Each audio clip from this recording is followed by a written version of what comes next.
Action News, live at 4. Developing now live at 4, we are learning more about a police sergeant who was injured in a shootout in southeast Fresno on Saturday evening. Officers were in the area of Platt and 8th as they responded to a shot spotter activation. While investigating, the gunman pulled up to a patrol car and opened fire, wounding a sergeant. Good afternoon. I'm Graciela Moreno. And I'm Dale You're We're live on ABC 30, Hulu Live, and wherever you stream. We have live team coverage of this developing story. Action News reporter Brianna Willis is looking into the homicide that first brought officers into the neighborhood. But we begin with Tiffany Olin, live outside Community Regional Medical Center, where the sergeant is now recovering. Tiffany. Well, Dale, interim police chief Mindy Castro called Saturday's shooting an ambush. She's grateful the sergeant will be okay, but says Saturday was one of the worst days for her and her officers. A Fresno police sergeant is recovering in the hospital after being shot multiple times Saturday evening. Officers were investigating a shot spotter activation near Platt and 8th in southeast Fresno when the gunman, 40-year-old Andy Morales, returned to the scene and shot the sergeant as he was working in his patrol car. The bullets went through the door and hit the sergeant's legs. It was basically door to door as he pulled up to the patrol car and opened fire. The suspect continued driving on. The sergeant, being struck with gunfire, had the presence of mind to activate his body camera at that moment and initiate a really short pursuit. Morales then got out of his car and continued to shoot at the sergeant. Numerous gunshots were fired, both from the suspect, from the sergeant involved, and about 49 seconds elapsed before another officer was able to arrive. 2 officers arrived and fired at Morales. At least a dozen gunshots can be heard whizzing through the air in a video obtained by Action News. Copy, suspect down. Neighbors say it was a terrifying night. We didn't know what direction these bullets were flying from. We didn't know if it was directly in front of us, to the right, to the left. So, I mean, it was just panic. Like, get down to the floor. Like, do not get hit. Like, get down to the floor and crawl out of that room. Police say Morales was struck about 7 times and died at the hospital. As you all know, as you can see, Andy Morales here on the screen. You saw the news clip right now. If you haven't seen it before, Fresno, California, this last weekend, this is what happened. And I knew Andy. I could say I knew him very well. I hadn't spoke to him in a few years. But I knew Andy, like who he was at his core, the kind of person he was.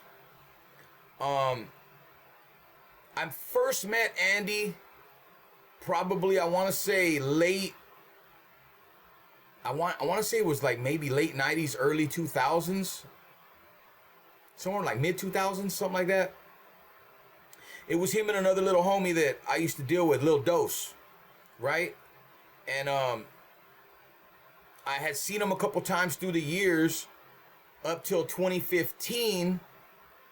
I enrolled in truck school to get away of a certain kind of life because I was now going to have a son that I was going to be responsible for, and I wanted to change my life and go in another direction. So I enrolled in this program to go to this trucking school, West Hills Community College, which is, they're fucking great with what they do. Thanks to Glenn Wills and Dick Wills and all them. Really good people.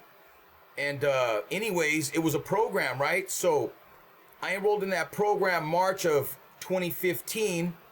And the first day there, who do I run into? Andy, right? And he immediately recognized me first. I didn't recognize him because he looked different, because now he looked like a man. When I met him, he was still a young man. But when I seen him in 2015, he was now a man. He had kids, you know what I'm saying, relationship, all that type of stuff. When I met him years before, he was still single, young, hadn't been to the pen yet, you know what I mean, and stuff like that, because Andy had done time, and Andy was a validated gang member, and Andy was that. There's no other way to say it. You know what I'm saying? Andy had a rough life from, we spoke about a few things, and through trucking school, me, him, and two other guys, I won't say their names, well, I can't, Terrell and Eddie, we kind of all bonded together because we're all now fathers trying to do right, all trying to change our life. We're all coming out of similar situations from the streets. Maybe not all of us were gangbangers, but we were all entrenched in the streets, in the same streets, dealing with the same things that the gangbangers dealing with, the drug dealers dealing with, the pimp, you know what I'm saying? Whatever's out there in the street, everybody's dealing with the same element and the same energy. No one's exempt. If you're out there, you're out there. If you're really outside, you're outside. And we're in the trucking school, and we bonded fairly tight. Me, Andy, Eddie, and Terrell. Even after we graduated from the school, we got different jobs at different companies, but we still saw each other. I would still see him, Andy, and the homeboy Terrell next door from John Lawson out there because they drove for CVT, right? Bottom dumps. And I drove for Lawson. So it was basically they parked in our yard because Lawson had something going on with CVT. He would let their trucks park in the yard, and I would see Andy and Terrell at the pumps every day or in the morning going to the trucks, them going to their trucks and me going to my truck about 4:30 in the morning every morning, and we see each other at the fuel pumps, we chop it up, and then outside of there, we met up a couple times here and there to watch boxing, to buy fireworks, to just bullshit. You know, maybe I had some stuff I was getting rid of, some tools or whatever, and he had some stuff he was getting rid of, weight set or something like that. So we would keep in touch here and there. And one thing I can tell you about Andy, I don't want this video, you know, first off, I want to say, before I get really into this, is that I got to send my condolences out to the victim, Mario Mo Trenora. I met him once in passing years ago, but didn't know him personally. Didn't know none of his family. I'm sure I know some of his family, but didn't know they were related to him because everybody knows everybody in Fresno, you know what I'm saying? If you grew up in the hoods in Fresno, everybody knows everybody. And so I want to send my condolences out to their family, to Mario's family, to Mo's family, and, you know, to the Fresno Police Department and what they're dealing with and what their officer went through. And, you know, speedy recovery to them. And, you know, I want to send condolences to Andy's family as well, because regardless of what Andy did, we seen what he did. He had kids. He had a family. And, you know, maybe things weren't on the up and up, as I gather. But one thing I know about Andy is he loved his kids. And everything he did was for his kids. And, you know, with what happened with Andy right here in this situation, the only thing that I can figure out, knowing Andy, knowing the type of person he is, number one, Andy's not a punk. Andy's not a punk by any stretch of the imagination.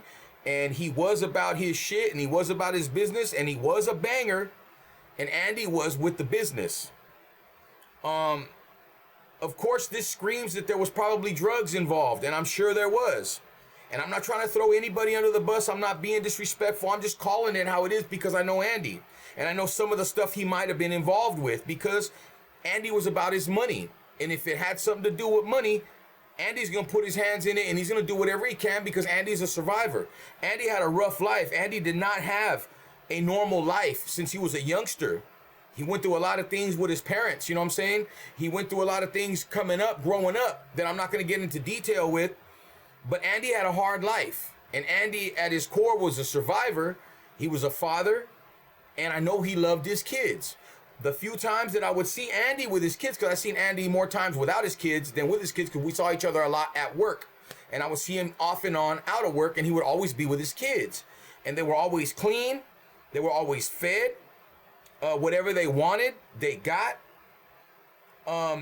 And that's just what I kind of wanted to throw on it, because I know Andy, you know what I'm saying, he's all over the news and people are calling him a monster and they're calling him a cold-blooded killer and all these things. And don't get me wrong, what Andy did speaks for itself. He went on a rampage. But see, when you know Andy the way I know Andy and the way other folks know Andy, you know something set him off. And what I mean by set him off is something that was either, you know, probably money involved, a woman involved, kids, something. I don't know. I'm not trying to throw nothing on the other guy. I'm not saying, you know, anything happened, but I'm saying Eddie could have, Eddie. Andy could have heard something or he could have felt a certain way. And then if there's drugs and alcohol involved, you see, one thing about Andy, when you talk to him, he's always on edge as it is. You know, he's ready. Andy's always ready. He stayed institutionalized. Once he did his time and came out, he stayed institutionalized and he moved around like he was still doing time in a sense. Even if he's kicking it with the homies, we're chilling, bullshitting, you know, joking, whatever, but he's still on his P's and Q's and he's watching everything. And that was Andy. And we had conversations before, me, him, and a couple of other friends, where we'd be joking, you know, talking about, hey, man, you know, if it's, you know, if I'm going to go out, then, you know what I'm saying, I'm going all the way out. And, you know what I'm saying, I heard Andy, we were talking some shit one time, and he's like, hey, man, if it's like that with me, then I'm going out on the news. You know what I'm saying? He's like, I'm going to go out on the news, fool. Fuck that. I ain't going back. You know what I'm saying? He's like, I ain't going to do that. I got my kids. At that point, I might as well just die. And we had that conversation with Andy years ago in 2015, 2016. Given the heinous crime that took place where allegedly he's taken a life, and I'm just saying because I'm not, you know, allegedly he's taken a life of a good friend of his, and then he went on an assault on Fresno Police Department, Fresno police officers. Obviously Andy wanted to go, and he was at his wit's end, and something pushed him there. And I know he was dealing with a lot of issues through the years. I know there was a lot of things going on personally with him. Andy was a very strong man, and he always did everything for his family. Up until which point there was no longer family around, I don't know. But I know he loved his kids, and I know he would do anything for his kids. So when I seen this pop up, it broke my heart, not only for Mario's family, for Mo, and for what happened with the police officer and his family, but for Andy's family, because I knew him. And at the end of this, no one wins. Nobody's a winner here. Everybody loses. And that's sad. But Raza, I want to say another thing to you guys. Mostly when you see this on the news, it's always us doing this to us. It's always us doing this to us. I'm getting chills right now, but you can't tell because something similarly like this happened to one of my brothers. He survived, thank God. But a similar situation where a person that he knew very, very well for years ended up turning a pistol on my brother, shooting him 5 times, point blank range, almost killing my brother. If it wasn't for me and my other brother finding him and picking him up and running him to the hospital, my brother would have died because 911 wasn't responding because they were being overwhelmed with calls during that time because there was various shootings going on in the city at that same time that my brother's shooting happened. But I know what that feels like, being a sibling. You see what I'm saying? So I could only imagine what Andy's family's going through and what Mario's family's going through. And I know that the officer's family, they're going through stuff too, but from what I heard, the officer's gonna be all right. And that's the only positive coming out of this, is that the officer did not die as well. It's just bad all the way around, and I feel so bad for everybody involved, man. And I just keep thinking about Andy's kids, and I'm so sorry that, and I'm sure that if Mario had kids too, his kids, his family, his siblings, it's just bad all the way around. And I send condolences to every family, to Andy's family, to Mario's family, to the officer's family, to everyone involved. My sister-in-law lived literally around the corner from where the shooting happened years ago. My other sister lived 3 blocks down from there on Platte.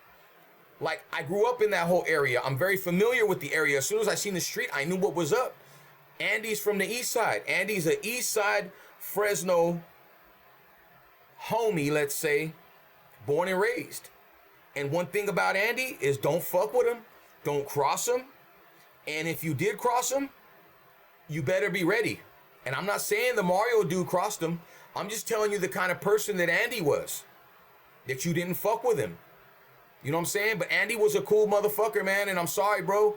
I'm sorry you had to go out like this, bro. I'm sorry that I couldn't help you. I'm sorry that I wasn't there and wasn't talking to you and stuff like that. I hadn't spoken to you in a few years, but, you know, things played out the way they did, man. And you're no longer here no more. And sadly, everyone has to keep moving forward. And it's not easy. It's so fucked up. Like I said one more time, I'll say it again. My heart goes out to everyone involved, all the families involved. all the children involved, all the mothers and the sisters and brothers and uncles and aunts and grandparents involved that are affected by this. You know, so I can't sit there and say I never saw Andy doing something like this, because we knew Andy was with that business and Andy had that in him. But you always just figured he loved his kids more, that he would never resort and go to that extent. But you knew he could, because you knew Andy was that type of a person. Many of us know people like that. It's just some of us never do it or ain't done that. And some of us flip and do and lose it, especially when we've lost maybe our family or close family members, or mother or father, brothers, sisters, whatever it may be, our spouse or something, and we can't handle it, and we indulge into drinking, and we divulge more into drugs, and we allow that spirit and that evil, that devil spirit to get into us and control us. And at that moment, we no longer belong to ourselves. We no longer belong to this world. We belong to an energy that shouldn't ever be allowed to walk this world, but unfortunately, we don't control that. And I'm sorry, bro. I'm sorry I had to see you like this, man. But at least I wanted to say some kind words about you, bro, because everybody's got a good side and bad side. No, not everybody's going to go out there and do what you did. But at the same time, man, I know you had to be hurting. I know something bothered you. I know you were at your wit's end to do what you did, bro, because I knew you that well. And that's all I had to say, man. Andy, rest in peace, bro. Andy Morales, I had fun with you, bro. We always had great conversations. You used to fuck with me when we were in trucking school, and we were right there getting ready to take our test, and I failed my test ahead of you. And I remember you told me, hey, just because this kind of dude Andy was, he's like, hey, bro, hey, just because your dad was a truck driver don't mean you're a truck driver, fool. And he started laughing at me, and he went to his truck. I said, fuck you, Andy, you know what I'm saying? And he got in the truck. We couldn't leave. We were all together, so we had to wait for everybody to come back so we could leave, right? We wanted to know who passed and who didn't. I didn't pass, but I passed on my second time when I went the next time. I had fucked up. I didn't know how to drive the truck that we were presenting with. It was an old cab over Freightliner. I hadn't driven it, and I missed the gears coming on a turn, so they failed me. But the next time I went back, I passed with flying colors. But this day, I'm waiting for Andy. He takes off. He comes back, and he comes walking up how he used to walk, his shit strutting. And I said, what's up, fool? He said, man, I fucking failed, dog. I said, you did? He goes, yeah, dog. I said, why? He goes, man, I made a fucking left turn. I already did the whole ride and everything. I'm coming back down Jensen and shit, get ready to take it home. He said, I made that left turn in the back. My back fucking trailer tires on the driver's side came over the fucking divider when I was making the turn, man. That motherfucker failed me. He said, pull over. And he failed him on the spot. So I gave Andy some shit. I said, motherfucker, you ain't definitely no motherfucking truck driver either. And he put his hand on my shoulder and he started laughing. He's like, damn, dog, that's fucked up. He's like, it's all good. We'll get him next time. But that was Andy Morales, man. My condolences to everyone involved. This has been Raw and Uncut. Raw reaction. Fresno in the house. And thank you for watching, liking, sharing, subscribing. And just so you guys know, I don't do this for money or for views or for likes. I do it because I love it. My channel's not monetized. I don't make money off this channel. Just so you guys know, because I know there's people to drop in the comments, leave this person's name out your mouth for money. You're doing this for money. You're saying this person's name for money. No, man, I don't make money on this. I'm not monetized. I make my money outside of YouTube. I'm not a YouTuber. I just spit facts. With that being said, God bless you guys. Have a good evening. And like we always do about this time, we out.